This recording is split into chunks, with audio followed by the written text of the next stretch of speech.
Hi there, I'm Harry Welty, candidate for Congress.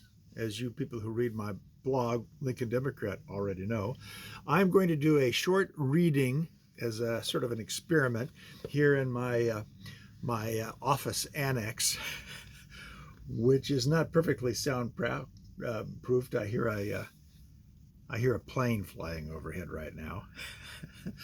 But just to get a sense for how my voice might carry on Audible, a friend of mine said that they don't really look at ebooks, but they do listen to Audibles. And I've just put my book on Kindle, and it will be also available there in the paperback version that I just held, printed out by Amazon, I presume. So I'm going to read just the beginning to see how this sounds. 4, count them, 4 introductions. In no particular order, I will offer 4 introductions to this book. The book's purpose is to help me, a 5-time candidate for Minnesota's 8th congressional district seat, remove a Trump ditto head from Congress. One intro is my speculation about what Lincoln's army would have done as it marched through Washington, D.C. after winning the Civil War if it had seen Trumpers attacking our capital like they did on January 6th, 2021. One introduction introduces a fable that I wrote 22 years ago. My version turns the emperor's new clothes on its head into a nightmare. One intro introduces my grandfather, George Senior Robb.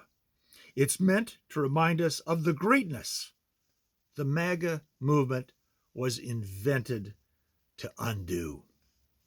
Finally, one intro is my reply to an email I received from Congressman Stauber, a Trump ditto head, who has let Trump do all his thinking for him.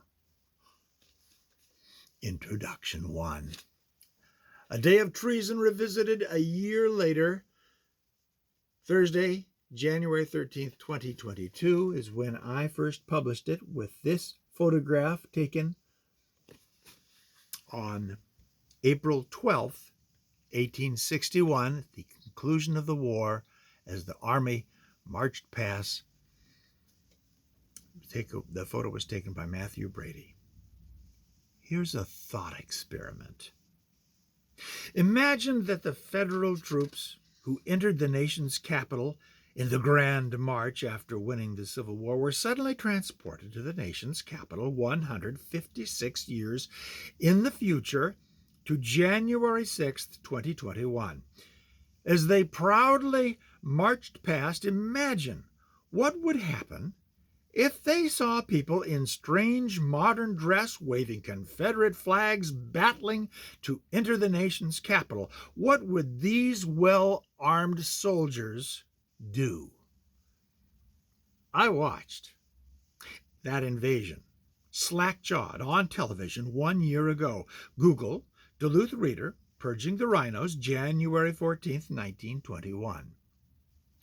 I have alternately seethed at what they did then and still are attempting to do to my better angels. They were Lincoln's better angels before his brains were blown out by an early version of a Trump supporter. I took heart in the wake of the spectacle. Some shocked Republicans condemned the attack, confident that their crime would be so obvious to everyone. But cultists cannot see the obvious. Today, only a dozen congressional Republicans still have a shred of backbone. Lynn Cheney, an exception, has testicles enough for any one of her spineless colleagues, should they find the courage to sew a pair back on. I would like to put the blame for this cultish behavior on the egocentric loser who is holed up in Mar-a-Lago, scamming his grateful, deadish fans for money to pay his mounting legal bills. However, I just can't make myself follow the amiable example of Will Rogers, who said, "I never met a man I didn't like." Trump loyalists are too historically ignorant to understand the legacy they champion springs from the South's defeat in the Civil War. And I stop here. That's my sample.